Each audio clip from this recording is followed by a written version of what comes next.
Aujourd'hui, j'aimerais présenter mes excuses au président de la Côte d'Ivoire, M. Dramane Alassane Ouattara, et surtout au peuple ivoirien. C'est maintenant que je comprends la vision du peuple ivoirien et pourquoi ils ont accepté ou bien ils ont voulu, ils ont insisté que ce monsieur fasse un troisième mandat comme les opposants aiment le dire, alors qu'il est dans son premier mandat de la Nouvelle République. Quand je fais ce parallèle avec mon président actuel, Patrice Talon, je vois combien de fois il fait mal de voir une personne aussi patriote, aussi engagé et aussi intelligent, vraiment qui veut le développement de son pays et qui fait développer son pays. C'est difficile de voir cette personne-là laisser le pouvoir et partir, de laisser ce pouvoir-là dans la main des médiocres. Ça fait très mal, les gars, ça fait très mal. Chaque jour que Dieu fait, quand je me réveille et que je vois, la dernière fois, j'ai vu un discours du président Patrice Talon devant les élus, où déjà il disait que c'est pas ce qu'il va encore tenir. Un tel discours devant les élus, ça m'a fait pleurer en fait. J'ai eu les larmes aux yeux parce que ça m'a fait trop mal.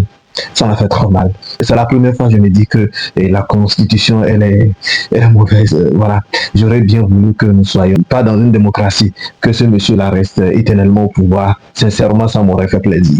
Et quand je l'entends dire que bientôt lui va laisser le pouvoir, quand je l'entends répéter ça, ça me fait très mal. Ça me fait très mal, les gars. J'ai envie qu'on le force à rester.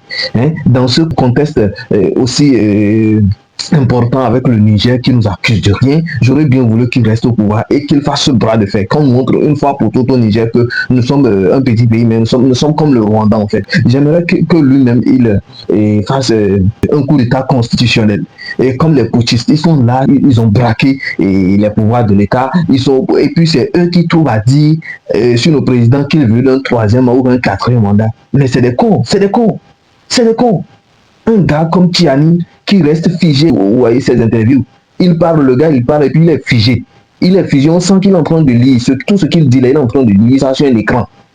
Il est en train de lire. On sent qu'il a du mal à prononcer, comme moi ici. Et le gars, il a du mal à prononcer les mots, il cherche les mots difficilement, mais c'est pas bien. Et c'est ces gens-là qui veulent nous donner des leçons. C'est incroyable. Quand même, je sais pas.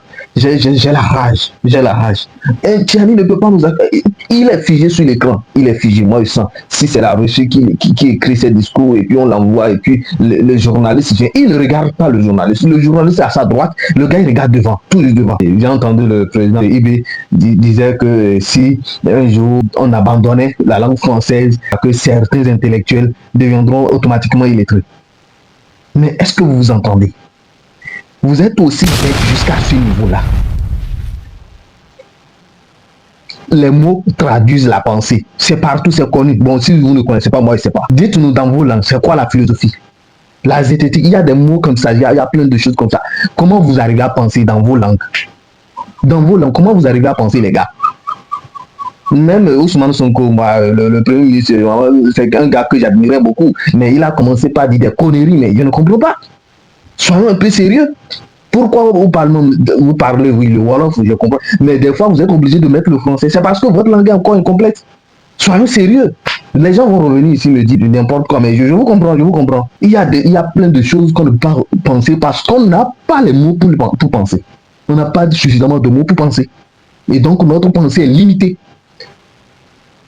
Essayez de vous obéir un peu. Cette haine-là contre le français, la France et tout, qu'est-ce que ça va nous apporter, les gars? Qu'est-ce que ça va vous apporter? C'est pas la peine. En avril, nous avons 105, qu'est-ce que je dis? 1500 langues. 1500 langues en Afrique. Donc, vous êtes complexé, je comprends, mais c'est une forme de faiblesse. Donc, je vais revenir sur mon sujet. Patrice Talon, je voulais lui dire vraiment que c'est avec regret que nous, on le voit partir. On dit que c'est la Constitution. Vraiment, nous regrettons cette Constitution, mais nous n'avons pas le choix. C'est ce que le Bénin a voulu. Nous le regrettons. Avant même son départ, nous le regrettons déjà. Et vraiment, nous souhaitons le meilleur pour le Bénin. Et surtout que ces bases-là qui ont été, ces réformes-là, qu'on puisse les garder. C'est par exemple au niveau du système partisan, au moins qu'on ait droit à 5 partis politiques au plus. Ça va nous faire du bien. Au lieu d'avoir sur une liste électorale et 100 candidats. C'est honteux, c'est honteux.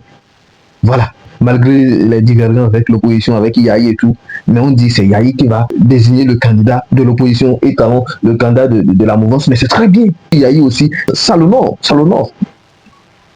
Ça le fait grandir. On le voit. Non, soyons sérieux, les gars.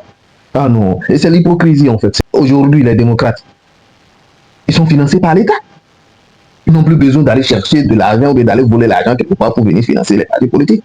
Mais non. Et ils prennent l'argent là, mais ils vont critiquer. Non, je suis d'accord, mais d'ailleurs, je suis pour la critique, parce que je parle de l'esprit critique, donc je suis pour, mais quand même, soyons constructifs, voilà.